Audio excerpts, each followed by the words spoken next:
He found the child alone by the river barefoot, starving, clutching a broken arrow. The rancher didn't think twice. He lifted the boy into his saddle and carried him home, thinking it was the decent thing to do. But by dawn, the horizon began to move, first a shimmer, then a thunder of hooves. 600 horses stretched across the plains, their riders painted in war colors, the earth trembling beneath their charge. What the rancher thought was an act of mercy had stirred an ancient debt, and before the sun reached its peak, he'd have to decide whether kindness could survive the weight of history or be crushed beneath it.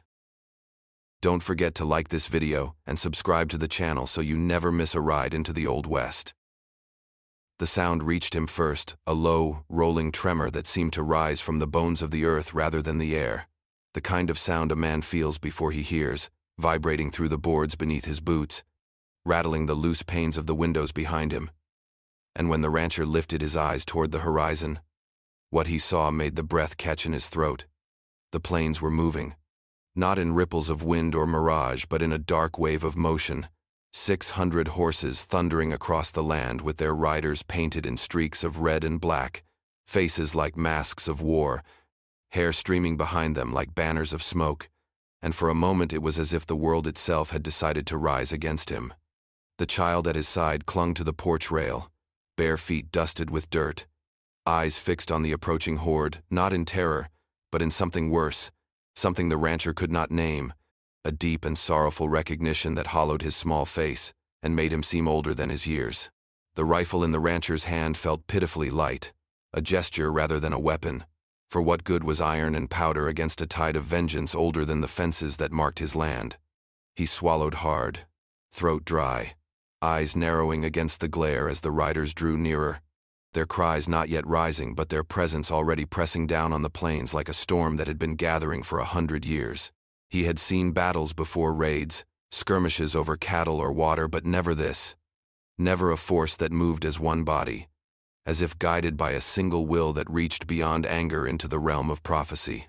The child said something then, a word in a tongue the rancher didn't know, his small hand rising to point at the nearest ridge where a banner snapped in the wind painted with the same symbol carved into the broken arrow the boy had clutched when the rancher found him by the river.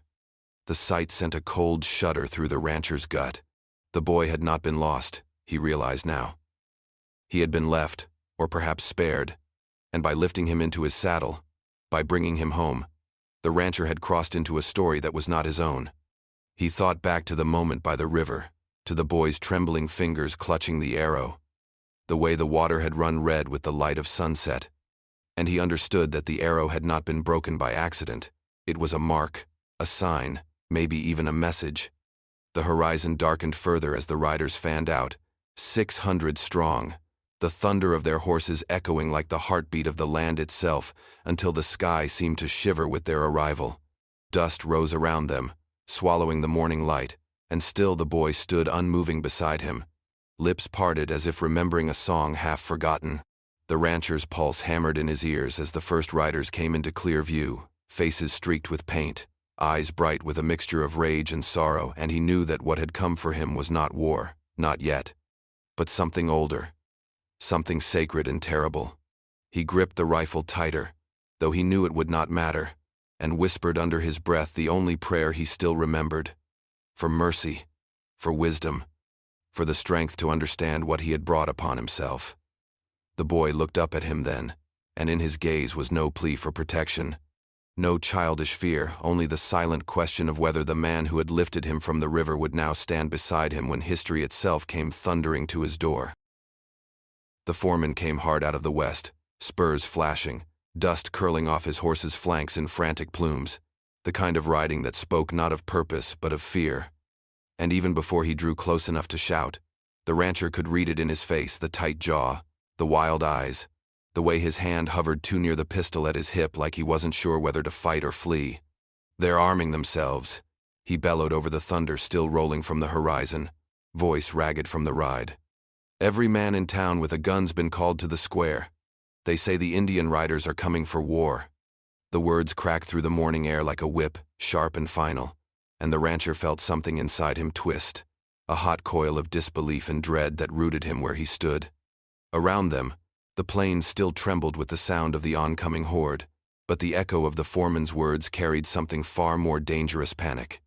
The kind that spread faster than fire and burned everything it touched. The rancher's hand tightened around the rifle still hanging at his side as he took a slow breath, his mind racing through 100 thoughts, none of them good. He had seen the way fear could turn men savage, how the promise of danger could be enough to make neighbors raise rifles against shadows. "They think they're coming for us," the foreman went on, spitting dust from his mouth, his voice quivering under the weight of it. "Says the boy brought a war party right to your land. Some are saying they'll come here first, finish what their kind started years back. I tried to tell him otherwise, but hell, you know how they get when blood's up." The rancher turned his gaze toward the horizon where the riders still gathered like a dark tide waiting to break. And for the first time he understood just how deep the knife had already sunk. His small act, his moment of mercy at the river, had split the frontier open like a wound, pitting memory against fear, vengeance against kindness, and now both sides were circling, rifles loaded, hearts ready to spill blood for a story they didn't even understand. The child beside him gripped his sleeve, eyes wide but unafraid, his small body trembling not from terror but from the echo of something ancient in his blood, something that called to the thunder in the distance like kin recognizing kin. The rancher's throat went dry as he looked down at the boy, then back to his foreman, whose horse stamped nervously, nostrils flaring. "Get back to town," the rancher said quietly, voice tight with decision. "Tell them to stand down. No shots. Not unless I give word." The foreman stared at him as though he'd gone mad. "You can't stop this," he hissed. "You don't know what they've been through, what we've all lost to raids and fire. They'll hang you right beside the boy if they think you've taken his side." But the rancher didn't answer. His eyes fixed instead on the rising dust where sunlight broke across the painted faces of the riders, now fanning wider across the horizon, 600 hearts moving as one. He knew the foreman was right. Fear had already taken hold in town, and fear never needed truth to find its mark. "Go," he said again, quieter this time, almost a whisper. "If this is to be stopped, it won't be with bullets." As the foreman turned his horse and rode hard back toward the south, the rancher stood unmoving, the boy's hand still gripping his sleeve, the weight of two worlds pressing down upon him, and in the distance, the wind began to carry the faint echo of drums, slow, steady, ancient, marking the rhythm of a reckoning that no man alive could yet name. The boy's voice came hesitant at first, thin as the wind whispering through the grass, his words broken by breath and the strain of a language not his own. Yet every syllable carried a weight far older than the land itself. The rancher knelt beside him, one knee pressed into the dirt, his rifle laid aside, trying to make sense of the sounds that tumbled from the boy's lips, half English, half the tongue of the plains, but slowly, painfully, the truth began to form, each fragment slotting into place until the meaning hit like a hammer. This was no orphan of chance, no stray left behind by war or famine, but the blood of a fallen chief, the lost son of a man whose name had been spoken in both reverence and dread across 1,000 miles of frontier. The boy's small hands trembled as he traced the broken arrow he still carried, the symbol carved into its shaft glinting faintly in the sunlight, and he said it had once been his father's mark, broken now not in defeat, but in promise. "They come," he whispered, his voice shaking yet firm. "Not for fight. For me." His dark eyes lifted to meet the rancher's, wide and solemn, holding the strange calm of a child who understood the enormity of his own fate better than the man protecting him. The rancher's stomach sank as he turned his gaze again toward the horizon, where the 600 riders now moved in great, sweeping arcs, their war paint gleaming in the dawn's full light. They were not charging. Not yet. They were forming a circle, enclosing but not striking, their movements too deliberate for rage. He saw the banner again, the one snapping in the wind above their leaders, its sigil matching the carving on the boy's arrow, and the truth crystallized in him. These riders were not an army of vengeance come to burn, but a people come to reclaim what history had torn from them, their air, their future, the last ember of a bloodline thought extinguished in the fires of war. The rancher sat back on his heels, breath trembling, his mind racing with the terrible irony of it. What he had thought an act of simple mercy had become something sacred in the eyes of those 600 hearts, a fulfillment of an oath he had never made, but had nonetheless kept by lifting that boy out of the river. The child's hand reached for his sleeve again, gripping it with a strength born not of fear but of desperate understanding.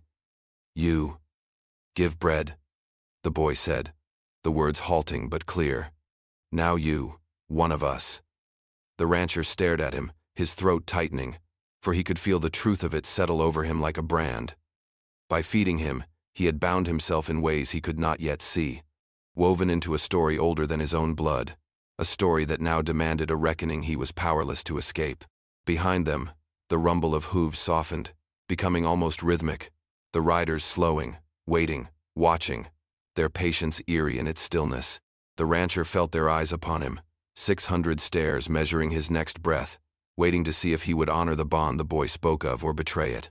The morning wind lifted, carrying the faint scent of smoke and sage, the sound of distant chants rising and falling like the heartbeat of the plains.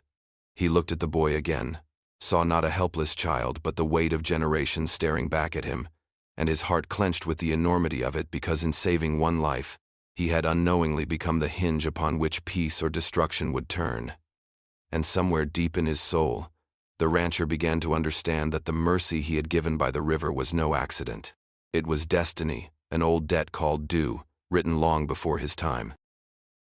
By the heat of midday, the sky had sharpened to a hard, blinding blue, and when the sheriff rode up the lane, he did so with all the solemnity of a man who believed the law belonged to him to bend. His horse's hooves clattered against the rutted track, and his deputies flanked him like shadows that wouldn't step forward, their faces drawn and lips thin with unease. Because everyone in the county could see the line the riders had drawn a few miles out, 600 strong, and nobody wanted to be the first to scatter that tide, least of all the sheriff whose hand had long been warmed by the rancher's purse. He dismounted with a practiced ease, the sun catching the badge pinned to his chest as if it were a coin that might buy absolution, and he did not waste time on pleasantries, only eyes scanning the assembled men and the boy at the rancher's side before his voice cut the air. "You'll hand him over. Now, before blood stains every acre that fence holds." The words landed like a slap, flat with the threat of violence, and behind the sheriff were murmurs the rancher heard as clearly as the sheriff's boot on the porch, men who feared the rider's might, merchants who worried over burnt ledgers, neighbors whose wives whispered prayers in the kitchens that something would be done to keep their homes standing. The sheriff's lips pressed into a thin line as if the decision had already been made for him by the tide of panic and profit, and yet there was a calculating glint in his eye that the rancher knew too well. He was not merely warning, he was bargaining, measuring how much a man would pay in compliance before the lawman would turn his badge into a shield. For the sheriff had a ledger of favors the rancher had kept fat for years, and he balanced it now against the terror in town. The rancher felt the old animal fear rise, fear for his land, for his stock, for the hired men who'd slept in bunkhouses earning his wages, but deeper than fear was a harder knot of resolve. He looked down at the boy, at the narrow shoulders still curved from hunger, the hand that clung to the hem of his coat as if it were a rope to hold, and the rancher felt the memory of the river and the copper smell of the water where he had found the child. He had thought to do a small thing, lift a boy from the bank and give him bread, and instead the universe had pressed an old debt into his palm, and he could not bring himself to hand that life back into whatever fate the sheriff imagined. Surrender, he knew with a stubborn clarity that steadied his voice, would not spare the boy's life. Stories and wounds had taught him that when a people reclaim their own, they do so by rules older than a county court, and when a child has been taken back into the fold by force, the debts demanded are not always bloodless. The rancher envisioned the boy bound to a stake, or dragged away into the hills and punished not for the boy's acts but as token of grievance, and the thought tightened his gut until he felt hollow as a bone. He straightened, shoulders set like posts, and spoke plainly into the sheriff's glare. "I won't hand him over. Not to you. Not to anyone who'd kill him for a debt I can't pay." The words fell heavy, and the sheriff's jaw worked. Around them the deputies shifted, some fingers skimming leather, and a murmur of discontent drifted back from the riders like a tide warning of surf to come. But the rancher's decision had been chosen not in defiance of the county but in obedience to a simpler, fiercer law, life over comfort, mercy over survival, when survival meant turning a child back into the current that swept him away. The sheriff's face hardened, the badge catching sun like accusation, and for a long moment he measured the cost. To press this would be to risk a war that could scorch the plains. To step back would be to see his authority mocked, and the town's fear and anger turned inward. He spat into the dust and said low, almost to himself more than to the rancher, "You understand what you're asking for."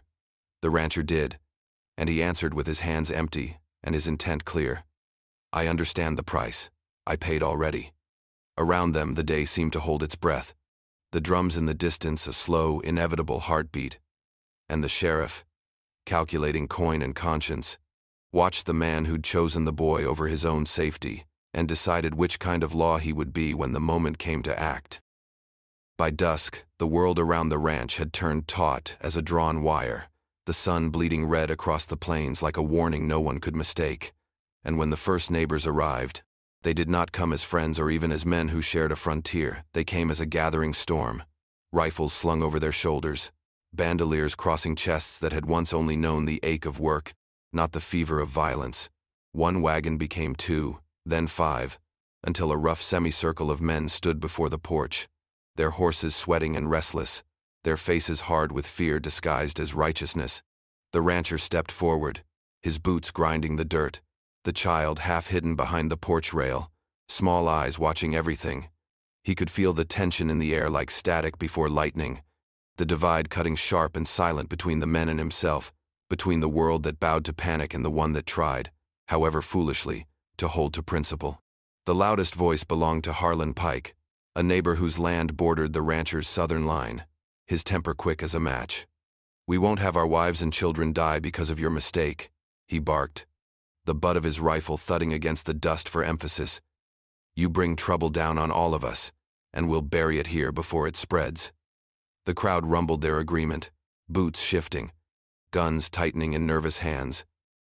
And for a fleeting instant the rancher thought of his own wife, long dead from fever, of how he might once have stood with these men, if the roles had been reversed, if fear had been his master instead of guilt. But something deeper had rooted in him now, something born of that river and the starving child and the truth the boy had spoken in broken words. Mercy, once given, bound the giver as much as the saved. He raised his voice then, steady and low, carrying across the tense air. "You think sending him away will save you? You think turning your back on a child fixes anything? You're fighting ghosts, not men." For a moment, no one spoke, and the only sound was the rasp of wind over the grass and the distant rhythm of drums far beyond the horizon, faint but steady, like the heartbeat of the very land watching. "You don't understand," Pike spat. "They'll come for us next. They'll come for everything. You'll be the reason blood runs in these fields." The rancher's gaze swept across them, seeing faces he had known for years, men who had helped him mend fences, shared whiskey after cattle drives, buried their dead side by side, and yet now they looked at him as though he were something unrecognizable, a man who had crossed into the enemy's camp. "Then let them come for me," he said finally, the words quiet but sharp as iron. "This land's seen enough killing born out of fear." A murmur rippled through the crowd, part disbelief, part reluctant respect, though it quickly drowned beneath the louder snarl of rage. Someone spat into the dust near his boots, someone else muttered about fools and traitors, and for a heartbeat the rancher thought they might raise their rifles then and there, that the first shot of a war could begin in his own front yard. But something, perhaps the steadiness in his stance, perhaps the small figure of the boy peering from behind him, held them frozen on the edge of action. "You'll damn us all," Pike growled finally, voice hoarse, and then he turned, jerking his horse around hard enough to send dirt flying. One by one the others followed, their curses trailing on the wind, their anger like smoke refusing to fade, until the rancher stood alone again in the settling dusk. The boy stepped out from behind the railing, eyes full of questions no language could bridge, and the rancher looked out over the line their boots had drawn in the dirt, one side marked by fear, the other by conviction, and he knew that whatever tomorrow brought, the frontier would remember where that line was drawn and who had stood upon it. The night settled over the plains like a slow bleeding wound, heavy and silent except for the groan of the wind and the restless creak of wood, and the rancher stood by the fence. The same weathered boards that had once meant nothing more than boundary and labor, now turned into a wall between life and death, mercy and ruin. In his hand, the lantern burned low, its flame trembling but stubborn, a small heart of light beating against the infinite dark, and as he set it upon the post, the glass glowing amber, the whole prairie seemed to hold its breath. Then, far out across the black sea of grass, 600 pinpricks of fire kindled in answer, one by one, scattered like constellations upon the earth, and the boy at his side gasped softly, not in fear but in recognition. The riders were there, spread wide across the horizon, their campfires forming a great circle that pulsed and shimmered with a strange, deliberate rhythm, not of hostility but of meaning, and the rancher could almost imagine they were speaking to him through the flames, answering his signal with one of their own. Two worlds watched each other through the dark, settlers and warriors. Fear and patience balanced on the knife's edge of night, and the air itself thrummed with the weight of what had not yet happened. He leaned against the fence, eyes fixed on the horizon, his rifle resting forgotten at his side, every instinct screaming to prepare for battle, to hide the boy, to bar the doors. But something deeper in him whispered that violence had already taken too much from this land. The fires out there burned steady, patient, as though waiting for him to decide what kind of man he would be before dawn came. The boy sat cross-legged in the dust, tracing lines in the dirt with the stick shapes that glowed faintly in the firelight. A sun, a river, a circle of dots around a single mark, and the rancher realized they mirrored what he saw across the plains. "They watch," the boy said softly in his broken English, "but no fight if you stand."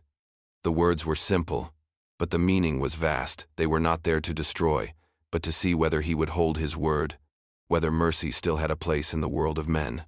Behind him, the wind carried faint noises from town hammers striking, shutters slamming, the metallic clatter of rifles being loaded.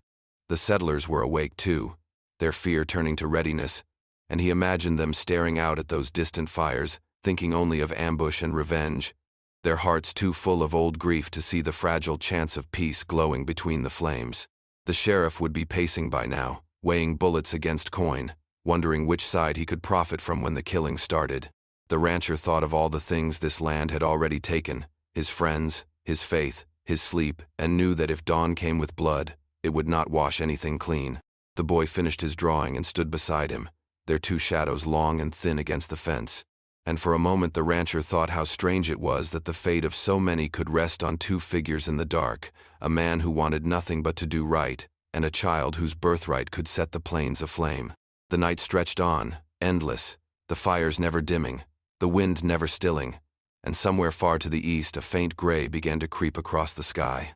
The first chill of morning slid over his skin, and he whispered into the dark, "If there's to be blood, let it be mine." For a heartbeat, the fires across the plains flickered as if they heard him, then steadied again, holding their silent vigil until the dawn came to judge whether mercy could survive the light. The sunrise came slow, washing the plains in a thin gold that cut through the lingering smoke of the riders' campfires, and as the first light spilled over the land, the rancher saw one figure break from the vast circle of horsemen, a solitary rider, gray-haired and straight-backed, his pace unhurried, his hands open, no weapon drawn. The earth seemed to hush around him as he came closer, the drumming hooves fading until even the wind fell still. And when he stopped at the fence, the morning light caught the deep lines of his face, everyone carved by loss and time and something older than grief. The boy stepped forward instinctively, his small frame trembling, eyes wide not with fear but with the recognition of kinship too deep for words. The elder dismounted slowly, every motion measured, as though he carried the weight of centuries in his bones, and when he finally spoke, his voice was low and weathered, shaped by a tongue that did not belong to this land yet carried the soul of it. His words came halting at first, broken by translation and gesture, but their meaning struck through clean and true. The boy's mother was dead, gone to the river moons ago, searching for the child who had been taken by flood and fate. She walked until her feet bled, he said, touching his heart and then the earth, calling his name to the wind. When she fell, the land itself mourned her. The rancher stood silent, the truth sinking into him with slow, unbearable clarity. He saw the boy's face fold inward, the pain too large for tears, and the elder's eyes shone with that terrible sorrow that belongs only to those who have buried too much. She died searching, the elder continued, voice steady now. But the spirits showed her mercy. Her child was not lost. He was found by a man whose heart still knew what honor was. The rancher swallowed hard, his chest tightening as the old man's gaze settled on him calm, knowing, as though he had been expected. "You did not save a child," the elder said softly. "You saved the heartbeat of a people, the last son of the wolf chief. His blood carries the memory of nations." For a moment, the rancher could not breathe. The land, the sky, even the wind seemed to bend around the words, reshaping everything he thought he understood. 600 riders in the distance were no longer an army. They were guardians, witnesses to something sacred, protectors of what he now realized he had been chosen to shelter. The elder's expression did not accuse, nor beg. It bore the quiet gravity of truth simply laid bare. He reached into the folds of his cloak and drew out a small bundle wrapped in hide, an amulet carved from bone, bound with feathers and a single strand of hair. "His mother's," he said, placing it in the rancher's hands. "So he remembers what love died to protect him." The weight of it was nothing, yet it felt heavier than any rifle the rancher had ever carried. He looked at the boy, who reached trembling fingers toward the token, his lips moving in a whisper the rancher could not understand but somehow felt in his soul. The elder turned his gaze to the horizon, where the town still slept in uneasy fear, and his eyes darkened with the wisdom of one who had seen too many dawns bring blood. "Your people think we come for war," he said. "But war is already here. It lives in the fear between your hearts." The rancher nodded slowly, words caught behind his teeth, and the elder placed a hand upon his shoulder, a gesture both blessing and burden. "You gave him bread," he said, "but you also gave him back his name. The land remembers such things." Then, without another word, the elder mounted his horse again and turned back toward the rising sun, his figure swallowed by the sea of riders who bowed their heads as he passed. The rancher stood there long after, the amulet still warm in his palm, the boy beside him silent but resolute, and he knew with bone-deep certainty that what he had saved at the river was no accident. It was destiny answering through kindness, a thread that now tied his fate to a people's future. And dawn had only begun to show what that truly meant. The elder's words still hung in the air like smoke when he turned his horse back toward the gathering of riders, yet before he went, he had left one final truth that now burned inside the rancher's chest like a brand: the choice. Return the boy and preserve peace, or keep him and risk war. It sounded simple when spoken beneath the sunrise, the words even tempered and solemn, but as the morning stretched into the long heat of day, the simplicity of that choice unraveled into torment. The rancher sat on his porch, elbows on his knees, the amulet still clutched in his calloused hand, its feather trembling in the faint wind like the pulse of a living thing. The boy knelt nearby, playing in the dust, his laughter rare, fragile, rising and falling like birdsong over the tension coiled within the ranch. Beyond the fence, the riders' camp shimmered with sunlight off distant metal and painted hides, their fires gone to smoke but their presence heavy as the sky. Each movement the boy made drew the rancher's eyes as though he were afraid to blink, as though one glance away would make the child vanish and the world fold back into its old cruelty. He had seen the elder's eyes when he'd spoken of peace. He knew the offer was not made from weakness but from weary understanding, two peoples circling the same wound for generations, both bleeding, neither healing. "Return him," the elder had said, "and the circle will close without blood." Yet how could he return the boy when the child had already woven himself into every hollow place in the rancher's heart? He thought of that riverbank, the cracked lips, the trembling fingers clutching the broken arrow, and he remembered the way the boy had looked at him when he'd lifted him into the saddle. Not as a savior, not even as a man, but as something solid in a world that had come apart. The rancher had spent most of his life losing things: land to drought, friends to war, faith to greed. This quiet bond was the first thing he had ever gained that felt clean. But even as he tried to hold on to that thought, he could feel the noose of reality tightening. If he kept the boy, the riders would not retreat. They would wait, patient and silent, until the settlers struck first, and then the whole frontier would burn. Yet if he gave the child back, it would not only be the boy he was surrendering, it would be the last proof that mercy still had a place in a land drunk on vengeance. He rose to his feet and paced the porch, each step kicking up dust that shimmered in the sun like smoke, his thoughts circling like buzzards above a carcass of hope. In the distance, he could see the faint movement of riders, their horses restless, their shadows long. Behind him, the town's smoke curled darker than usual, as if guns had already been oiled, and bullets laid out in neat rows. He had become the fulcrum of an entire world's tension, and the weight of it was crushing. The boy looked up at him then, those dark eyes searching, as though he could sense the storm building inside the man who had become his guardian. "Home," the boy whispered, pointing toward the horizon where his people waited. The rancher's throat closed. "This is your home now," he said quietly, voice breaking before the lie could settle between them. The boy only shook his head and pointed again not toward the riders, but toward the rising sun itself, where the light broke gold against the wide, unending sky. The rancher understood then that the boy was not asking to leave, nor to stay. He was asking for something larger to belong without dividing, to live without forcing blood to choose sides. And for the first time, the rancher realized that perhaps the choice the elder had given him was not between peace and war, but between fear and faith. Still, the question carved him hollow. Could faith hold against 400 rifles and 600 riders? Could mercy stand where law had failed? He stared out across the land, his land, and for the first time, it didn't look like his at all. It belonged to the boy, to the dead mother, to the ghosts of every promise the frontier had broken. When the wind rose again, carrying the faint echo of distant drums, the rancher tightened his grip on the amulet, whispering into the lonely silence, "If I give him back, I lose what's left of my soul. But if I keep him, I might lose the world." And for the first time he had no answer. The day the world came to its breaking point began without wind or birdsong, only a silence so heavy it pressed against the skin, and the fields between the ranch and the open plains, once a place for grazing and laughter, had turned into a wasteland of tension, a no-man's land between two worlds ready to tear each other apart.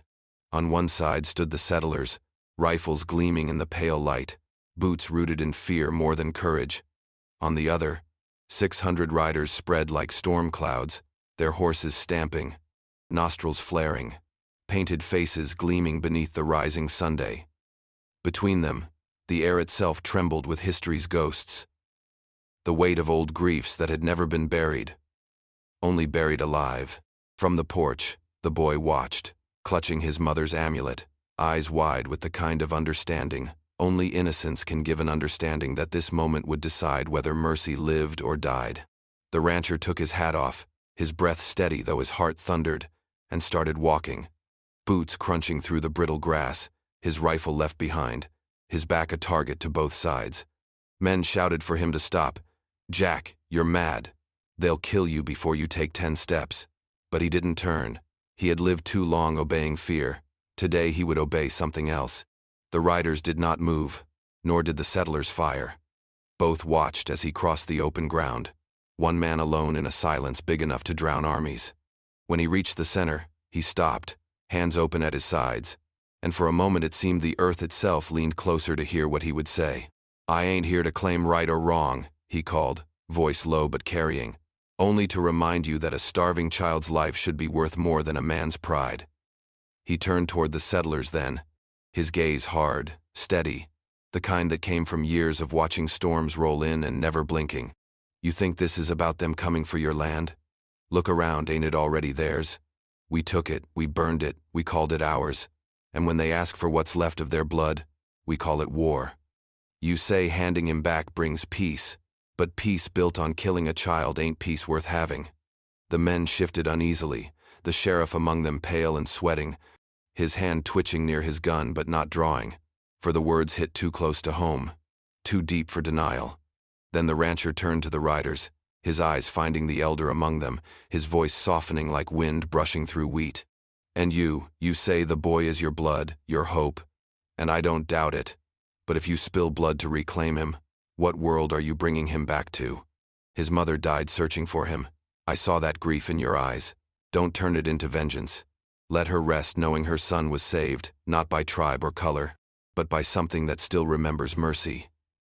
He drew a long, trembling breath, lifting his voice higher now, carrying it across the dead stillness that bound them. "I don't stand here as a white man, or a rancher, or a settler. I stand here as a father, to that boy and to what's right. If blood's got to be spilled today, let it be mine." but I'll not hand him over. Not for fear, not for peace, not for anything less than love. For a heartbeat, nothing moved, the wind paused, the horses stilled, even the dust seemed to hover mid-air, and then, from somewhere deep among the riders, a single figure bowed his head. One by one, others followed, lowering their weapons in silent respect, while across the field, settlers faltered, shame creeping into their eyes like dawn breaking through fog. The sheriff's hand dropped from his holster, his voice lost to the wind, and as the boy ran from the porch to stand beside the rancher, clutching the amulet tight, the land itself seemed to exhale. The two stood together in that thin band of dirt between war and peace. And for the first time in years, the frontier saw not enemies staring across the divide, but a man and a child proving that mercy could still hold its ground. When the dust finally began to settle and the long, tense silence stretched like a held breath across the plains, the dawn revealed a scene none of the men had expected to survive. No shots, no bodies, only the hush of a world that had flirted with ruin and then, impossibly, stepped back.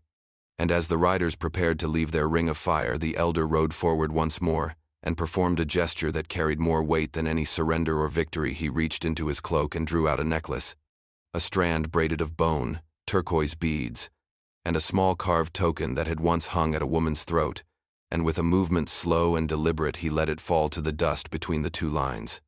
It was not a trophy nor a bribe, but a gift, a token of recognition that said in a language the rancher felt in his chest rather than heard with his ears. We accept what you have done for our blood, and in that acceptance we give you this thread of trust. The boy, who had stood small and trembling where the world had almost torn him from himself, ran forward and stooped with hands that shook, lifting the necklace as if lifting a promise. When he slipped it over his neck, the beads lay warm against his skin, and the expression that crossed his face, pride mixed with the sorrow of a child who had been carried through too much, was a sunrise no man present would soon forget. Around them, the 600 riders did not shout nor raise weapons. Instead they bent their heads, a rank of shadows lowering like reeds in wind, and then they began to move away in a slow, rolling cadence, hooves muting to the soft, steady rhythm of retreat rather than the hard drum of war, until the last paint flash and banner faded into the wide emptiness of the plains.